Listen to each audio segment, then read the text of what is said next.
Hey friends, how would you like a 4-day work week or a 4-day vacation?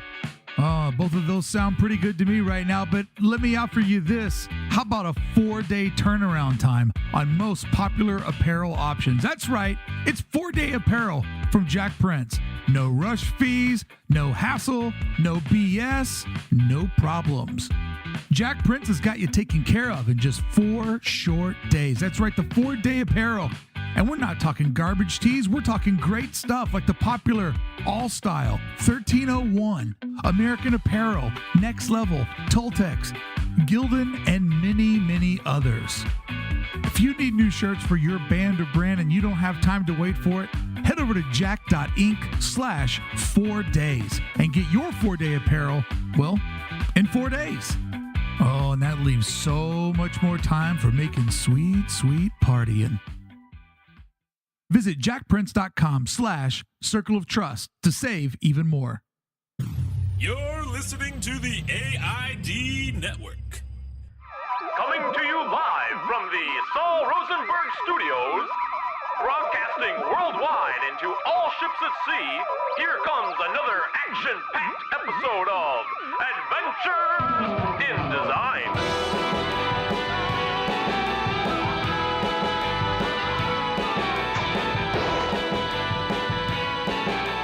Good morning and good design. It's our first interview of the fall season. It's Paul Conroy of Plus Foundry. Hey, get up every day, try to be better than the day before, stack as many of those days as you can, and what do you have? Paul's words, not mine. I'm your host, Mark Brickey. Let's get started with Adventures in Design. Hello, friends. Thank you for joining me for episode 814.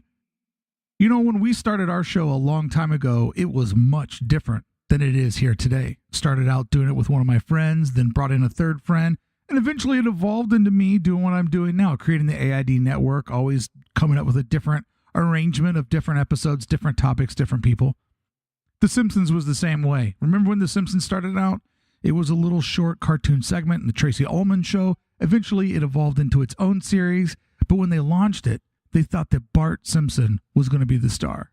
But as time went on, the culture evolved around The Simpsons, and the real star of the show was Homer J. Simpson. He took America by storm. Everybody loved Homer the most, and eventually the show became about Homer, his escapades, and Springfield kind of revolved around him. One of my favorite TV shows over on HBO, Entourage, right? The male fantasy. What if everything went right for you and all of your friends, work felt like play, and all you got to do every day was just kind of go out and get into hijinks and adventures, right? It's basically like being 20, 22 for the rest of your life. The show was going to be centered around Vince. It was going to be an attractive, young, male Hollywood upstart. Sometimes things would go his way, sometimes they wouldn't. But in the end, the gang would always win because they'd be closer together from the experiences that brought them together. But as it evolved, Ari Gold, originally a side character, became the star of the show because we love the pace that Ari went at. We love the hard work of Ari Gold. We love how he just grinded away at everything, never apologized, and always fought for his client. As someone who's a creative, I've always dreamed of having my Ari Gold, right? Because there's a way that the world works. You can be doing whatever you're doing right now on your own. You can be working really, really hard, and you can be somewhat celebrated for it. But to really get to the other side, to really build a career that scales and has huge impact, you got to get somebody who's in your corner, somebody who's willing to fight for you, will always go to bat for you, and someone who sees your full potential and has a vision for you that is maybe bigger than what you've allowed to dream up for yourself. This is the best way to think about your career. Imagine that you're a construction worker, right? You're on this side of a building today, or let's do something fun. Imagine that you're one of the construction workers at Disneyland, creating the Galaxy's Edge in Star Wars Land. Opens next summer. I'll see you there. But imagine you're one of those guys today that's up on the scaffolding and you're just working on a section of a rock wall. What you're looking at in front of you is applying texture, applying grain, making sure that your paint sprays all match. You're just looking at this one small piece of the big project, a 14-acre project. That's who you and I are. We're in the ditches today. We're building at it. We're looking at it up close. That is the life of talent. But then there's the foreman who's across the street or a little bit further away from where you're at. And that person is able to stand down there. They always have a different colored hard hat on, so you know that they're in charge. But they're able to stand down there and look at the entire project. They're able to see how your piece fits into the landscape. They're able to see what you're doing wrong because you can't see it because you're simply too close to it. An agent is the guy, is the gal that has the vision for you. We need someone who can see this bigger, larger picture. It's someone that helps us all hit that next level and truly get to our full potential. Agents bring out the best in others.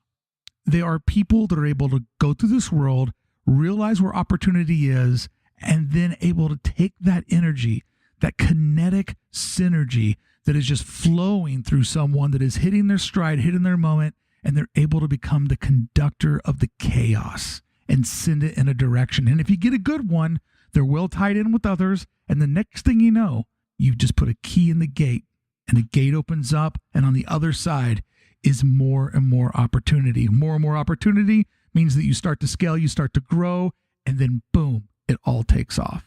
Sounds fucking great, right? Sign me up. Well, here's the problem. You can't often seek out these people. They come to you. They realize when you're hitting your stride, when you're hitting your full potential, and they come to you.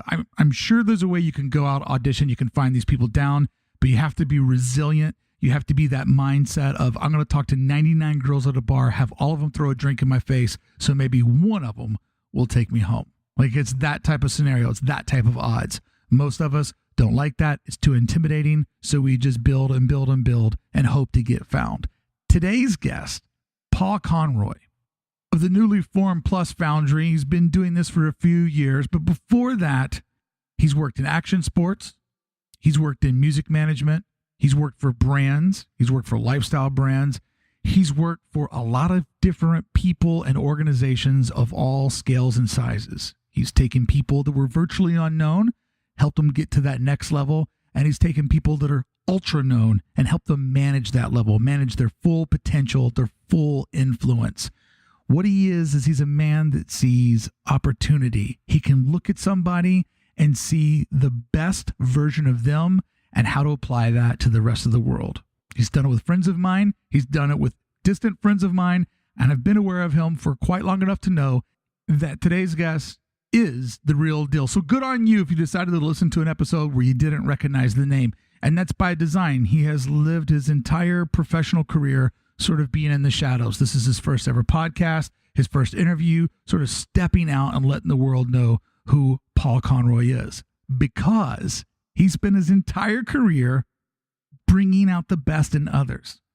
But recently, he started to look internally, and he's finally learning the tools to bring out the best in himself. Goal setting, keeping a journal, and being very adamant about practicing self-reflection. We find Paul Conroy at a moment in his life where 50 is out on the horizon, but in his rearview mirror is a solid 30 years of finding others' true potential. I was lucky enough to sit down with Paul at his home in Southern California to talk about this wild, wild ride that he's been on, where he's going with the future, and how we can all spot in ourselves what we can do to find our RE Gold. Our agent, our Yoda, whatever the guy is that you want out there to fight for you. How do we set ourselves up to attract those that are willing to fight for us and help us gain complete control of our true potential and our true influence? Say hello to your new friend of mine. It's Paul Conroy on Adventures in Design 814.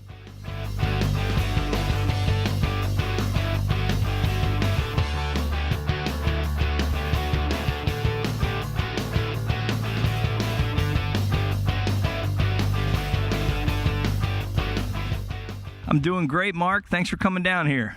First off, it's an honor to get to meet you and hang out with you. You're a mentor of one of my best friends and a guy that I really look up to.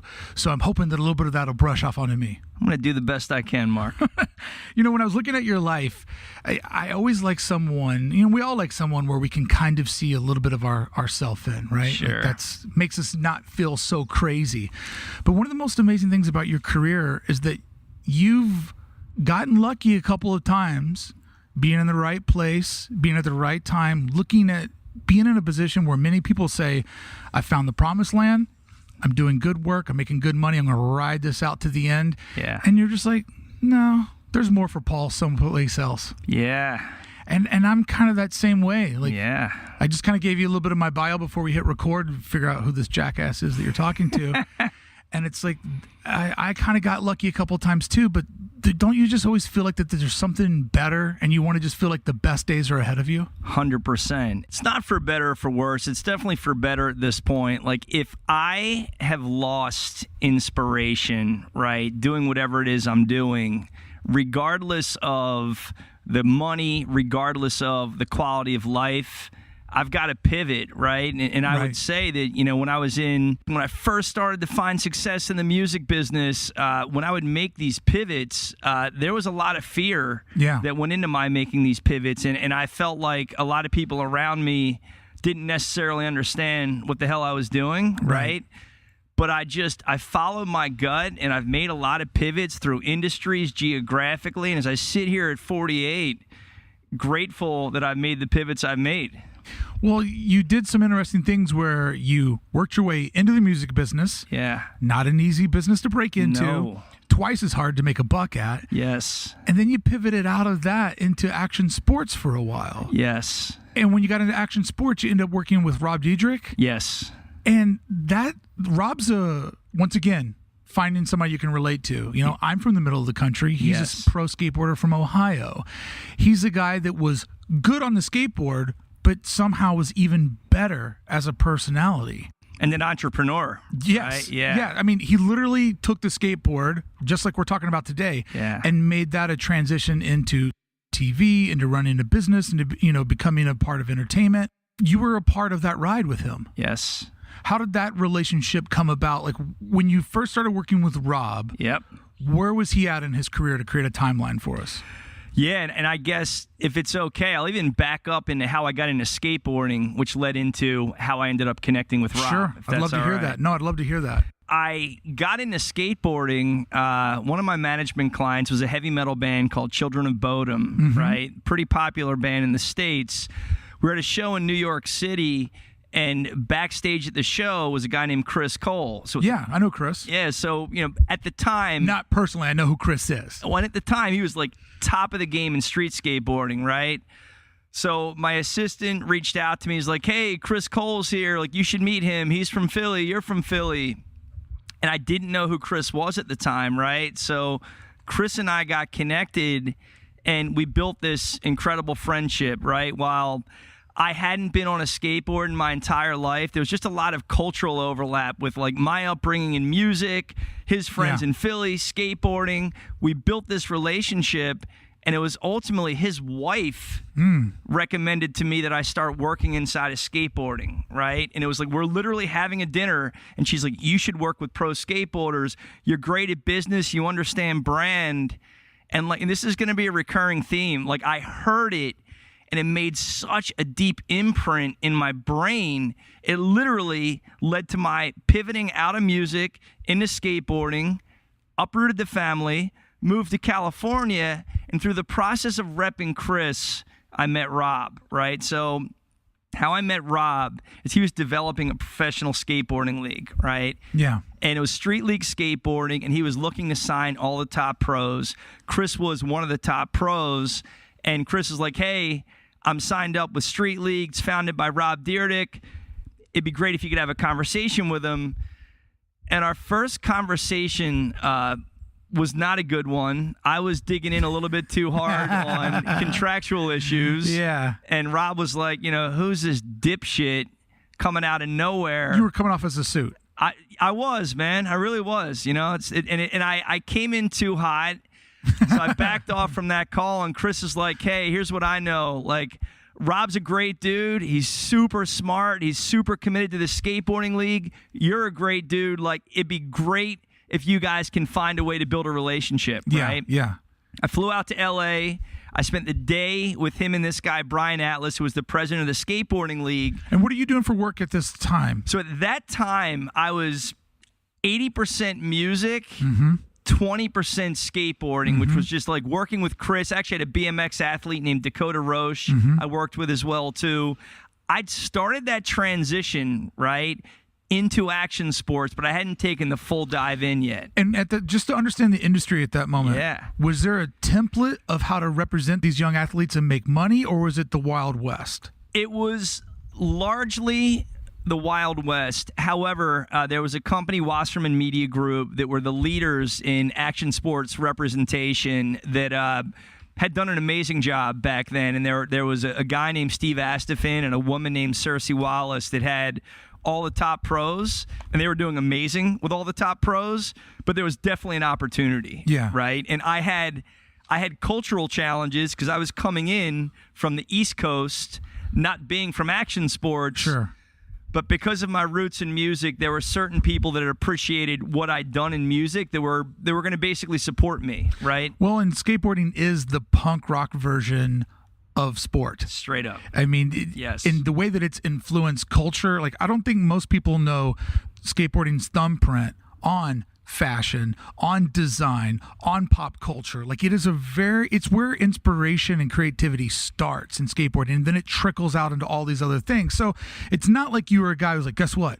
I'm Michigan's #1 snow tire dealer, and I've been able to move more snow tires than anybody you've ever seen. When winter comes, I've got the treads out on the street. Like, you were from music and punk rock, and every rock star wants to be an actor, every actor wants to be a rock star, every skateboarder wants to be somehow famous and known outside of the sport. So it's like you had a good bag of tricks to get these guys' attention. I think there was a lot of connective tissue through, like, culture, right? And I think that that's always served me well. I mean, to this day, I work inside of skateboarding with working with vans. So back to the Rob piece, Adventures and distraction. Good job keeping on target. I like that. Good, man. All right, cool. And if you need me to keep going down a different road, you guide me, okay? Well, and let me distract you. Did I just see a Roadrunner walk by? Holy shit, you did, man. You know what's so funny about that? My parents are like big bird watchers, and when they come out here from Philly, we have a Roadrunner back there. I've seen it maybe 3 times in my life. He just cruised across, gave us a shit look, and was like, oh, that podcast, and then just kept going. That's amazing. I mean, I hope you got that on video. This gets everything, so. Awesome. Roadrunner. We're doing some bird watching out here. Go North County. So Rob and I spent so much time talking about Chris Cole and talking about Street League. We built this great relationship, which led to me consulting for him, which led to him hiring me to become CEO. And to this day, we still work with the Street League skateboarding through vans. His #2 guy at the time, a guy named Jeff Taylor, he's now my #2 over at Plus Foundry. And more than anything, with Rob, the takeaway was just the learning, man. I made a lot of mistakes working with him. Yeah. But I learned so much from him, man. Brilliant guy. His entrepreneurial and creative energy, I think, to me, is far more impressive than anything he's ever done on camera. But what a triple threat to be that good at sport, to be able to know how to shine your personality up like he did. I mean, when they did Big and Rob, that was a complete unheard of idea, and MTV's pretty risque, and they can't be because they don't pay anybody shit. So when that show went up, nobody knew that would take off. And then he did the Fun Factory, and just to be able to have that part of your personality be a tool that you have of creativity, but then also to have the idea of business. And to people that don't know this, Rob's been a real innovator in creating skate parks that looked like urban plazas. Yes. No transitions, no ramps, just literally an urban plaza that kids would love to do tricks off of the steps, the banks, the different curbs and handrails, like a different way, a different view of looking at skateboarding that's not so glamorous, but more tactile. What is the urban environment that approaches you and how do you respond to it, which is sort of a beautiful part of skateboarding. And street skateboarding was born in my generation, and I'll always love it as the best form of skateboarding because any kid that can come up with $50 to buy you skateboard is now a skateboarder. You don't need the half pipe. You don't need the concrete pool. Straight up. No, there's no barrier to entry. Obstacle. You know, what's interesting with the skateboarding league we're building with Vans now, which is park skateboarding. And at this point in the universe, there are tens of thousands of skate parks, right? Which didn't exist when, you were coming up skateboarding, right? So now, there is this shift where you see kids coming up that are spending as much time in the park as they are on the streets because the park is so accessible, right? Whereas it didn't exist before, it's damn near everywhere now. And part of what we do with Vans when we have our skateboarding events is our intention is to leave behind a legacy park, right? Whether it was in Malmo, Sweden, or whether it was in Brazil, we've got a couple more in the planning stages. It's ensuring that when we go into a market, we've got the opportunity to leave behind a park as well, too. So when you start working with Rob, yes, was he MTV Rob? Yeah, so I would say when him and I started working, I would say Fantasy Factory was like starting to crest, right? Ridiculousness was coming on as well, too, which was a huge franchise for him. And, the thing is with Ridiculousness, he could shoot 2 episodes a day, right? And Ridiculousness, where Fantasy Factory took weeks and weeks to shoot an episode. Yeah, it's more like a long format vlog, whereas Ridiculousness is load up a studio audience. Let's rip through a couple of these bad boys, edit it up, and we've got content. Straight up. So, when I say he was humming, right? When him and I connected, Street League had just gone through its first year. So a lot of my energy was helping develop the business and strategy behind Street League, bring in brand partnerships, work on his relationship with DC Shoes. We built an unscripted production company at the time as well, too. So, there's no doubt like the foundation for his business empire was definitely there. I was able to help accelerate things inside of that empire, and several of which to this day are still cooking, which is great. That's the reason why I wanted to start with Rob, because you have this raw talent, and the guy's been proven that he can be a super talent in different ways. We've talked about that.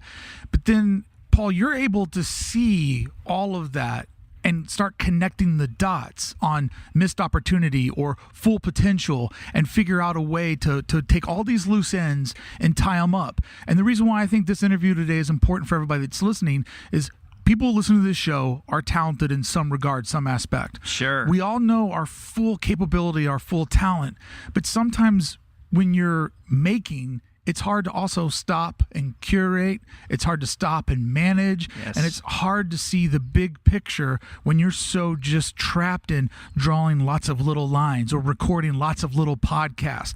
And guys like you are what helps us move the career along to get to the next level, because it's hard to level up on your own when you're so busy being the guy or being the gal that's in the center of the storm. People like you are able to come up and see all this loose change and pile it together and be like, there's $1. And if we do this again, we can make another $1 and sort of tie it all together. So when you parted ways with Rob, was that when you were able to create Crush, or did Crush happen while you were working with Rob? So Crush came before Rob, right? So when I left the music business, I came out to Carlsbad. I launched Crush Sports. My partners were a couple of guys from the music business. They had a management company, Crush Management, super successful management company. Yeah. They gave me seed financing to come out here and launch Crush.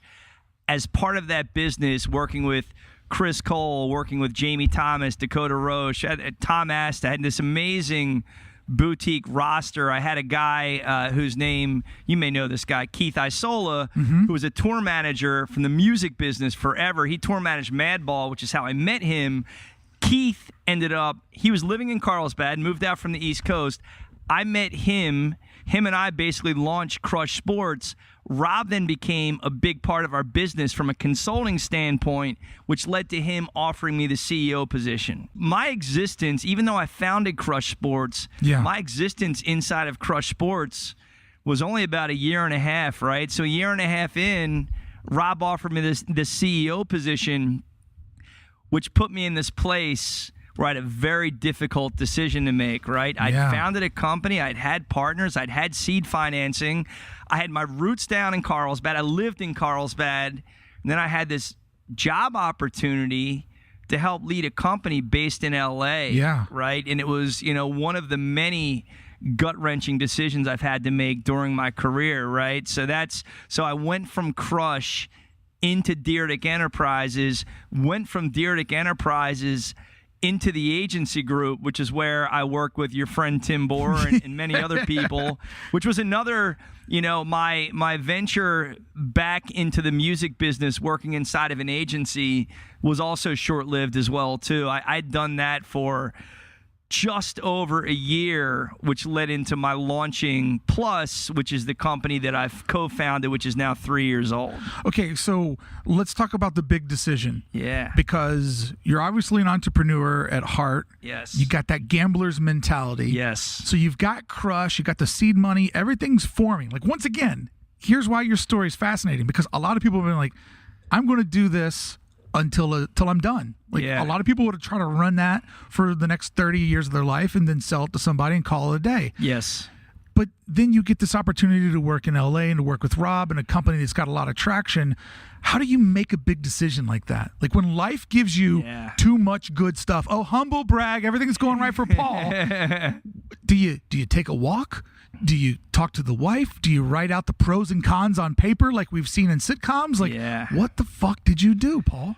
Yeah, so back then, I didn't have the support system I have now, right? So these days, I've got a group of mentors that really help me through these difficult decisions, including my wife and some family members.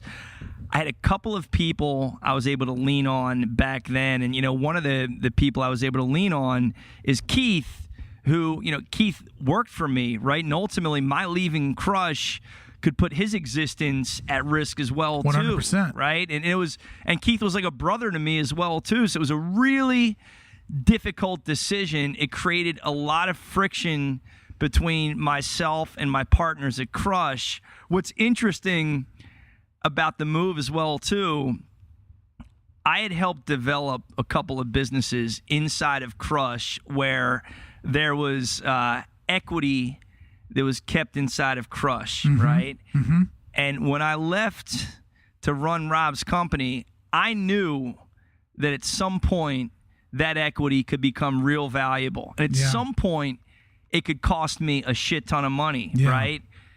That's not what it's about for me, man. Like, my gut, my energy, those that were really close to me, like really got me, they supported me making the decision. And not only that, there were people inside of Deerdick that I knew when I got there, they were going to help me kind of support leading the business with Rob as well, too, right? And, look, with all of these decisions, there's collateral damage, right? There is, man. And, through those decisions over the years, there are some people you find out weren't as close with you as what you thought, but then there's other people that you find out like, holy shit, man, this guy really has my back, right? And as I get into, as I head into my I'm wrapping up my late 40s, it's interesting to look back 25 years and kind of see, and for me, I'm not like, shit, this dude's a dick, right? Like this guy,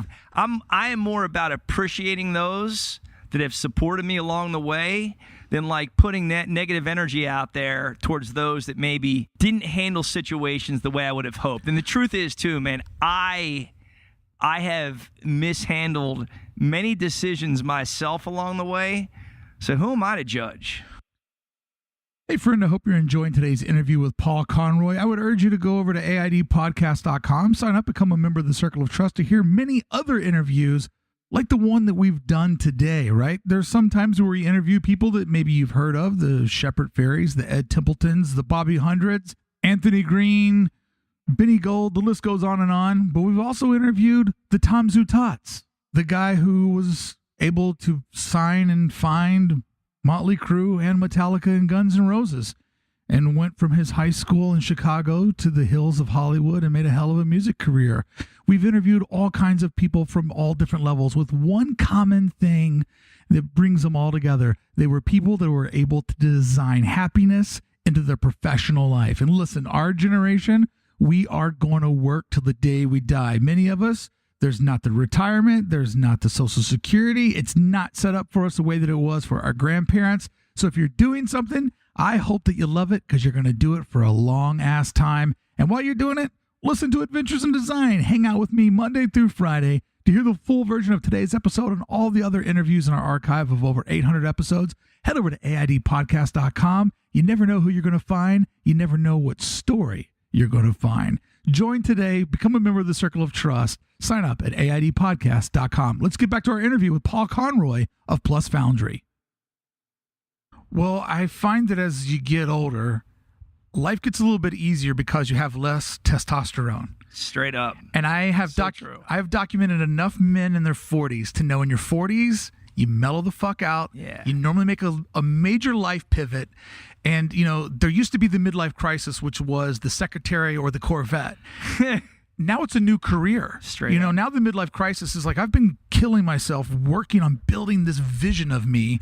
And now that I'm not so angry against the world, what is this new vision of me? Like, what's not working here? How can I make a major life pivot? And it's not that I live my life trying to, like, you know, burn those that burn me, but I try to elevate those that have helped me. Straight up. And I think that's a different mindset that you learn as you go along. I'm curious. You, like myself, you got to a moment where it was too much to manage everything. Yep. And you suffered from panic attacks. Oh, yeah. First time I had a panic attack, I was driving my car, and all of a sudden, it was like a drum beat in my chest, like a pop. Yep. And everything started to get matte white. The world just started to get real dull looking, and my body temperature, like my whole body just was exploding. And I was driving the car on the highway going 75, and I was like, I got to get to an exit. And I just got off the exit. It happened to me when I lived in Buffalo, New York, and that's enough of a reason for a panic attack. But when I got out of the car, that cold Buffalo air, it just like, it brought me back to life. Yeah. And that was a big moment for me to realize I got to stop taking this shit so serious. Yeah. You said in that question about how you make good decisions, you said now you have mentors around you. It almost sounded like now you're in a different mindset. When you were going through that moment of attacks, like, do you remember your first ones? Shit, I was on a plane. That's a horrible spot to be I was in. on a plane. I was run down. I had not been spending enough time with my family. I didn't know what it was, right? I mean, you don't know the first time. No. You're like, I'm having a fucking heart attack. I'm getting ready to die here. Straight up, man. I was in my mid-30s, I would say. Me too. And it was brutal, right? And what man, I remember it so vividly. What's interesting is I got home. I got a good friend of mine that I kind of came up in the music scene with in Philly, who I would say is a pretty tough guy, right? Like, he's a guy that from the outside, guy has a big heart, but I think from the outside looking in, people would look at him as a tough guy. And he had gone through some horrible stress in his life, and he had mentioned to me at one point, like, he needed to go deal with a therapist to get him through this stressful situation, right? And I got home, and it's funny, man. I fucking remember right where I was when I called him. And I'm like, hey, man, like, you know, I remember you talking about, like, you seeing a therapist, and I got to get some help, you know? Can you give me her contact information? And that was, like, the first step of, I would say, damn near a decade of trying to get myself out of this place where I could manage my anxiety. And what's interesting, and I don't know if I'd love to hear if this has been your experience, when I started to work on dealing with anxiety, what I didn't realize is like anxiety had been a part of me going back to like my childhood, right? 100%. But like when you grow up the way we grow up, your parents aren't talking to you about shit like anxiety, right? No. Like I grew up in a working class family. My dad's a mechanic, and like Dad's a truck driver and right there with you. yeah, like that. Those aren't the discussions you have, No. right? It's like, did you mow the yard? It's, right. And like, God bless my parents, but we just didn't talk about those things. It just wasn't that way then. Like feelings were the elephant in the room. And I remember I watched The Wonder Years in my bedroom, door shut, because I was afraid my old man would see me cry. Right. Because Kevin Arnold and I were dealing with the same shit. Straight up, man.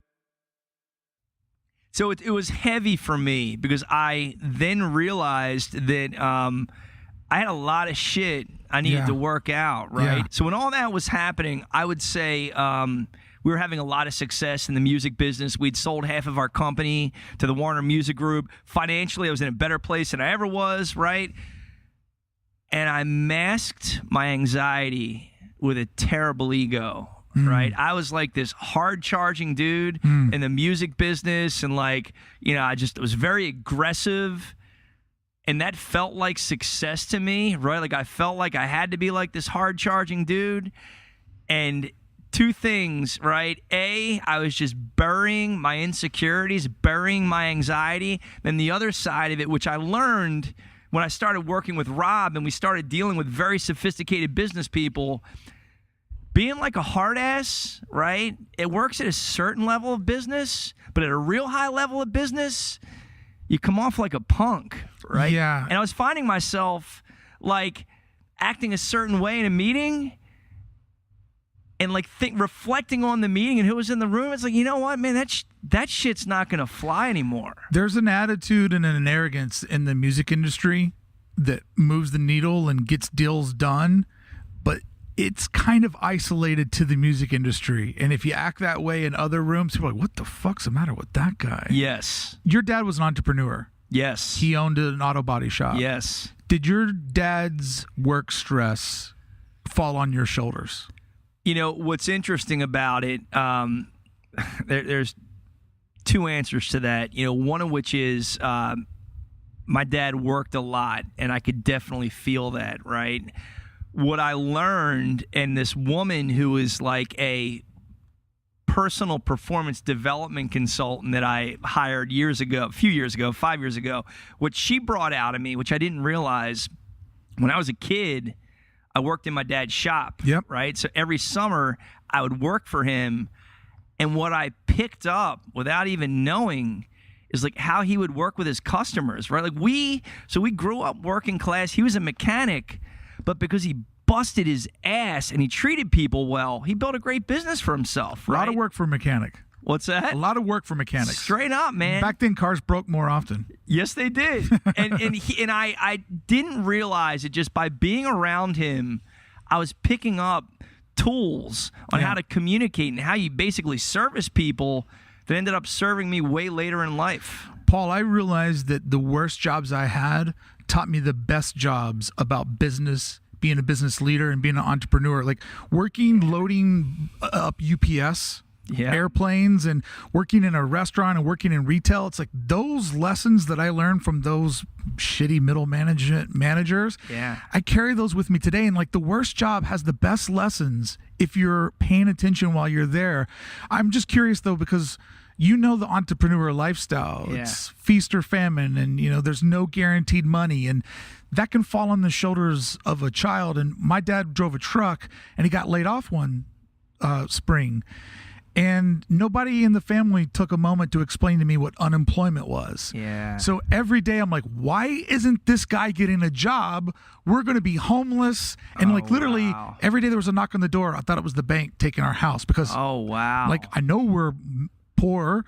I know my dad doesn't make a lot of money. I also know that he's not working. I didn't know that my dad was like, look, I've worked my ass off.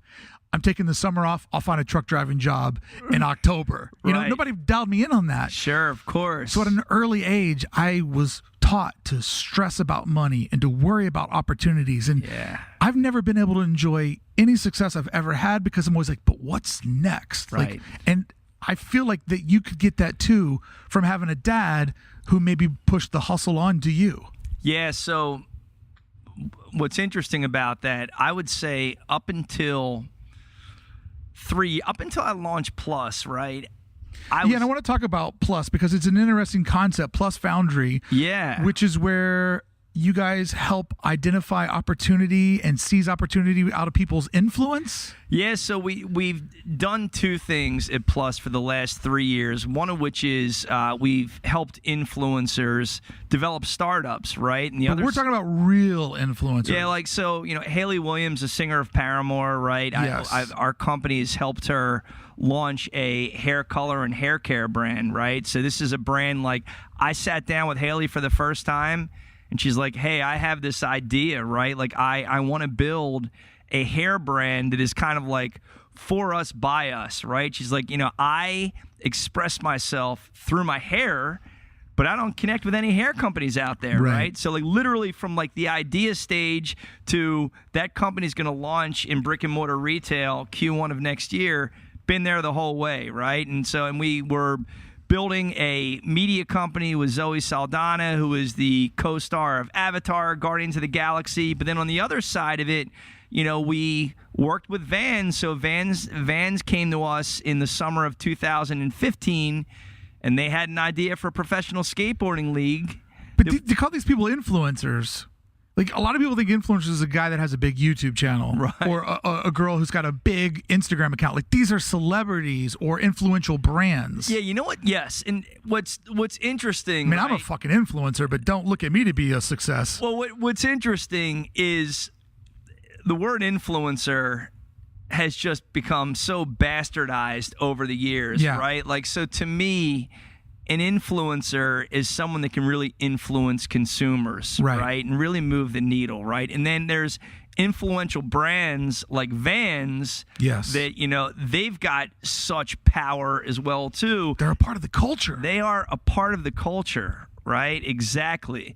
We work with Anheuser Busch on a strategy to help them build their own live music events, right? So instead of, like, sponsoring, how do we do it ourselves, right? And for me, that's smart. What's great about, like, working with Vans and Anheuser Busch, I would say the most exciting experiences I've had growing up were either going to a show, right, seeing a band play, right, where the adrenaline of a great show, as you know, as an artist, hard to match, or like going to a sporting event, right? Like, I'm a huge Eagles fan, right? Like, the first Congratulations. How about, took us long enough, right? But that's when it's worth it. Shout out to the Eagles. Like, fuck the Patriots. Like, after a while, it's like you expect to win. And look, man, I consider myself an underdog, right? I've always considered myself an underdog. You're talking to a Buffalo Bills fan. Don't even talk to me about underdogs. So right? And, like, to experience that underdog story with Wentz getting hurt, like, it was,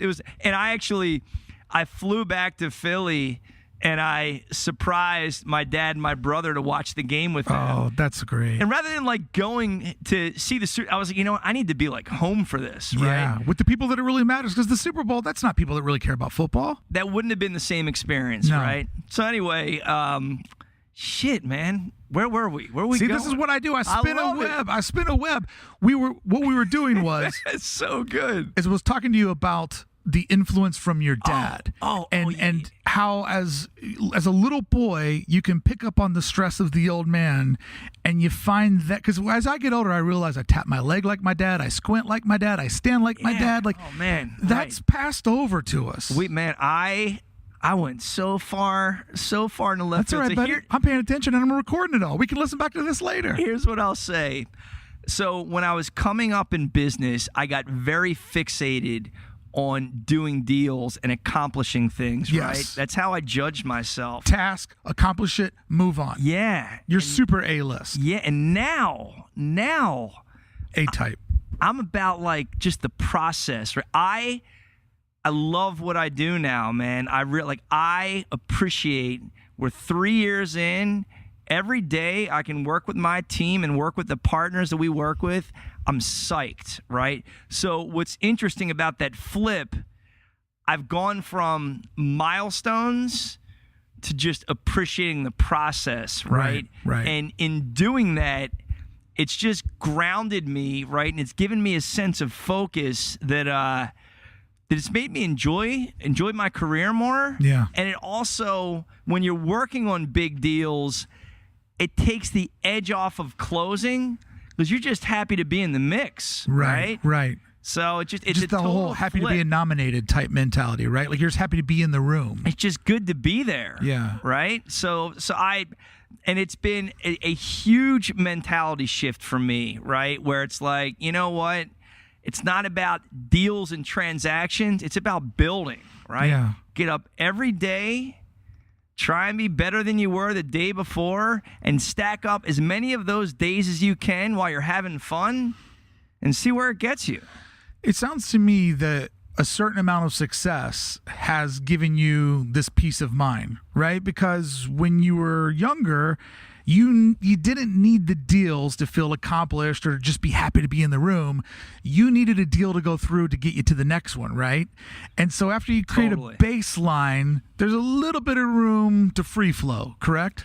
Yeah, and I think for me, like I would connect deals with status, right? Or like, you know, how like artists chart positions with status, right? And it was really, this was all rooted in my ego as well too, right? I had to basically, you know, put as many kind of accolades about myself on the wall to make me feel good about people feeling good about me. Yeah. Right. And like at this point in my life, man, like what I have to offer is like my experiences and my passion and my drive.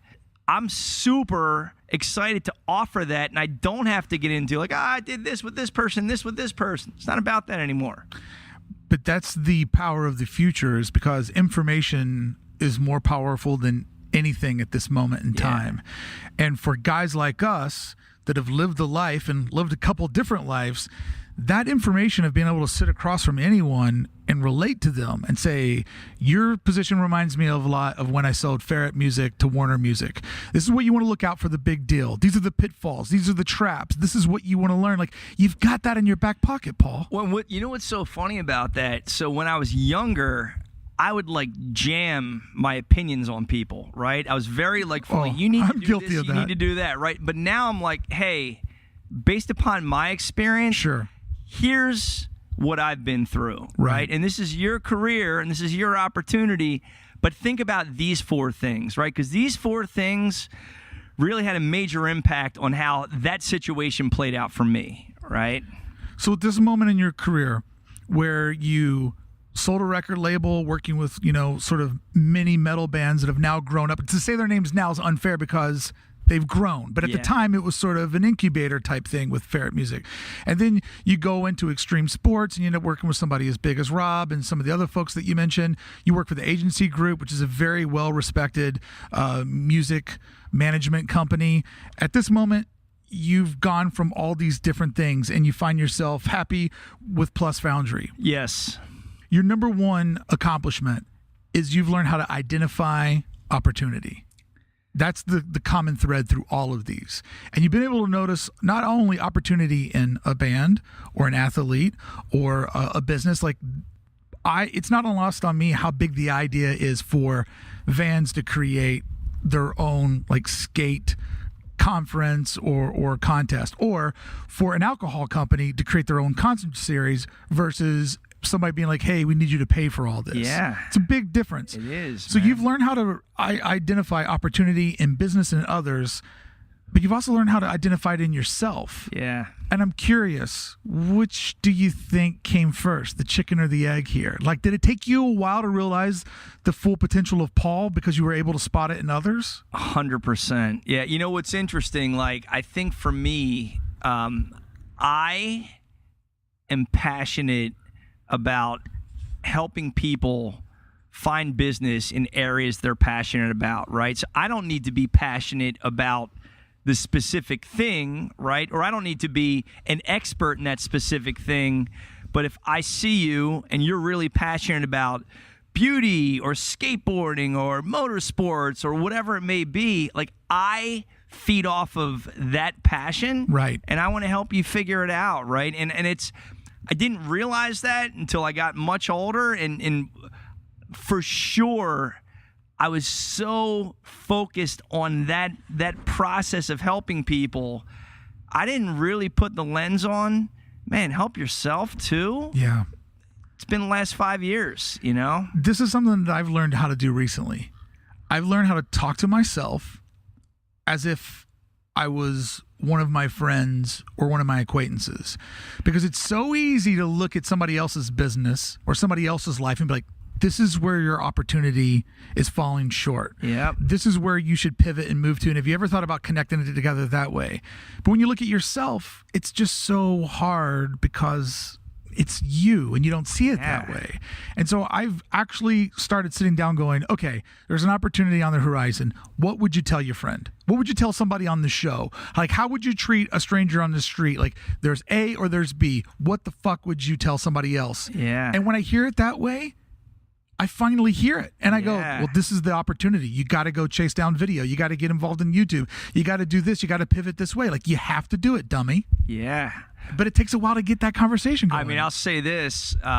2 years ago, I started writing in a journal every morning. Right? So important. And I, again, like for the most part of my life, never would have thought about like journaling, right?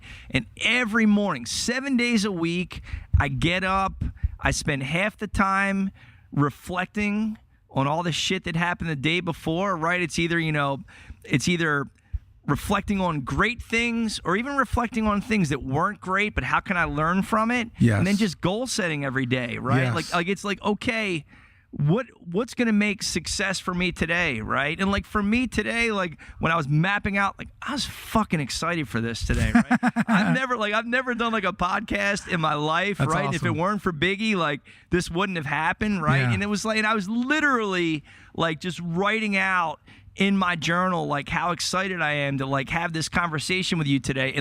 And that, to your point, man, I think self-reflection consistently is huge. And you really start to check yourself on certain aspects of your life by just honestly looking at yourself every day. My tool is this, and it helps out because I'm forced to do it for my job.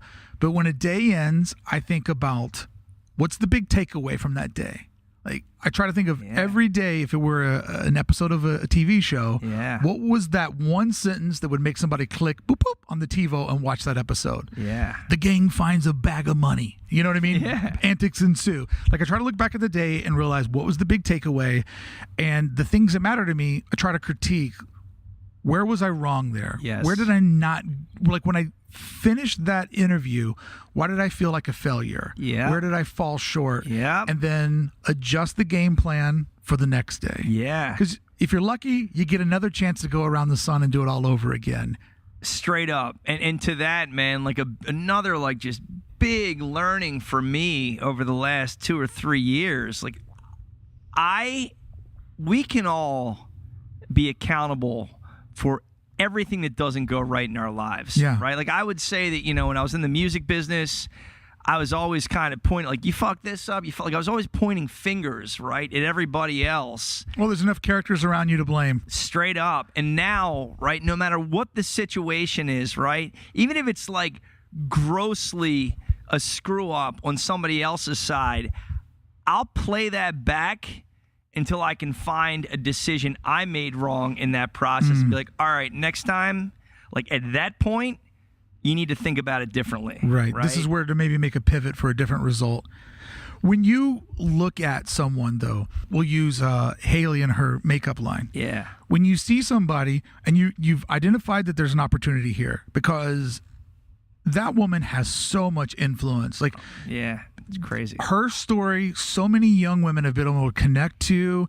She's one of the most like sought after people from her generation, and she's played it smart because she's not a household name. She's like really, really important to a key demo, and to everybody else, she's just a girl with an interesting haircut. So you see that opportunity is there, but how have you learned how to seize the opportunity? Like, how do you take her want and break that part into an achievable to-do list and start moving the needle and make things happen? Hey friends, I hope you've enjoyed part 1 of today's episode with Paul Conroy of Plus Foundry. Coming up in part 2, we talk about making the career pivot, right? Paul and myself have this thing in common where every 3 or 4 years we've kind of pivoted into something else. He talks about the stress of making those decisions, some of the things that you leave along the way. but what really, really matters to him when he makes the decision. He talks about how if it doesn't feel right, if he doesn't feel good about it, he's just simply not going to do it. And hey, he's paid the price for this. Sometimes this decision, this mindset has cost him a lot of money. But with Paul, I get the idea that it's not about the money that he can make today. It's not about the short gain. It's about the whole journey of becoming the best person that he can be, to put the most amount of value into the world and really finding those that he wants to fight for. And I think that he puts himself now in that category, probably after years of not exactly knowing what it was all for. We feel like we're meeting a man in a moment of extreme clarity who knows the stress of success and knows that that's not everything that you can hang your hat on. Hey, I'll be completely honest with you. There's been moments in my life when I've gotten representation. My band, I don't ever talk about the band on the show, but we went through a small run where we had an agent. It's an agent that Paul works for, I mentioned in today's episode. And when we worked with Tim and Trevor, it was literally like somebody had just opened the gate. And we'd been struggling, figuring out, how do you get to this level? How do you get these opportunities? And friends, it happens when you have people that believe in you and that are willing to fight for you. So in today's bonus content, we made a little bit of a programming pivot. I told Paul ahead of time, for the first part, I'd love to interview you. I'd like to get your story down. I'd love for my audience to get to meet you. But in part 2, I would like for you to start analyzing me. So the questions take a different tone of what can you and I at home do to attract the Paul Conroys of the world. And he gives the best advice possible on how to really put yourself out there. And he was polite about it. But if you listen to what he's saying you have to do it on your own. If you go to someone asking for help, you're already starting off in a very, very bad spot. So you have to do what we've all known for quite some time. You have to help yourself first, and then others will be willing to help you. So I put Paul to the test. He looks at me as a subject matter, and it's kind of a first after 800 and something episodes where we had the right moment to have somebody do their job live on the spot right in front of you. Afterwards, Paul said that this next portion was his favorite part of the episode. And hey, that makes me super happy to be able to entertain a guy like this and make sure he's having fun when I show up to do my job. If you're enjoying today's episode, I would urge you, go over to aidpodcast.com, sign up to become a member of the Circle of Trust. As you hear, we don't have a ton of advertising on here. We're not a huge show. We're a show that is perfectly designed for a particular audience of people that are working hard, people that want more out of themselves and out of their career. And we hang out with you Monday through Friday, making you laugh, hopefully educating you and entertaining you while you meet all of these people that can give you the type of advice to get you from here to there. And I can't wait for you to get there, because hopefully you'll throw a bone at old man Brickey. Sign up today at aidpodcast.com. Unlock the second part of today's episode in our archive of over 800. What do you say we get into part 2? It's with Paul Conroy of Plus Foundry. Go to the website. It's a complete waste of time. Nah, we don't need anything. We're good, dog. We just wanted you to know that we're here. But how have you learned how to seize the opportunity? Like, how do you take her want and break that part into an achievable to-do list and start moving the needle and make things happen? Yeah, I would say it's a process, man. Like, we've got to be initially, right? If there's not a great connection on, whether it's like, how do I feel about Hayley? How do I feel about her idea? Like, how do I feel about her team, right? Like, if I don't have kind of those initial, like, positive checks to pass, right? I don't care how, like, big your social media is. I don't care who your team is. Like, I'm not doing it, right, if I don't feel good about, what you're bringing to the table just initially. But then from there... Would 28-year-old you say that? Oh, no. No, definitely not. I mean, I'd have been in. Like, I'm in. I would just jump into something and then dig myself out of it later. So this is a learned trait. Straight, just being diligent, right? Yeah. And part of, with our business now, we're spending more time with brands like Vans and Anheuser Busch, because ultimately we were able to get a retainer for providing services inside of a certain period of time, right? Yeah. And if we find that, we can't help a company the way that we would like to, or they don't appreciate our help, then it's like, okay, we got paid for it, right? Let's just go find another business where, whether it's, working with Hayley or Zoe or anybody else, we're partners, right? Right. So it's a long-term bet, right? And if you don't feel great about the long-term bet, you're going to waste your time. Yeah. Right. So, we only have, there's 3 influencer ventures we've developed, yet I've had hundreds of meetings with, artists or athletes or what have you. But if I don't feel amazing, and I really, and now, right, I really think about it and I process and I look at product market fit, can't do it. Right. When I hear equity, I hear that a lot of phone calls, a lot of meetings, a lot of emails, a lot of walking the dog and thinking, a lot of driving the car and going there in your mind. I hear a lot of time, but it's not like you run over to a computer and go, okay, so I put in 7 hours today times X amount per hour. Like, you're in it for the long haul. Straight up. And not only, like, I have, I've got a team of 5 people that work alongside of it. So and those people are getting paid. They're getting, for sure. We've got to pay them, right? I need to pay the bills somehow, but we're not necessarily taking money from those ventures, right? I understand. So it's it's a different kind of model. And what I'm really grateful for is that we have, companies that we work with that, it's more about like, hey, let's start today with this company, and hopefully we're working with them years down the road. But then there's, these bets, these partnerships that are like, hey, we're getting in at an early stage, and hopefully years down the road, there's a big liquidity event for us, right? You believe that it could go someplace, so you're in it for the long haul. Straight up. So if I understand it right, you got Vans and Anheuser Busch, utility clients, it's a set term, but then you got these long emotional bets that you're all in on, and those, you have to literally be all in it to take it. Here's the good news about those kind of businesses, right? Those kind of businesses, it's a real heavy lift on the upfront, right? But then as they get traction, they'll hire a president. They'll hire a head of marketing. So as time passes, our needs, right, they're not as intense, right? The brand's needs of us are not as intense as they get more traction, right? Whereas typically when we work on the brand side, it's kind of a consistent need every day, right, to help with a strategy or help to build something. So it's a different kind of process on both sides of it. Sure. And ideally, over time with our partnerships, we get to spend less time working on them, but then they build more commercial traction, which can hopefully lead to that big payoff, right?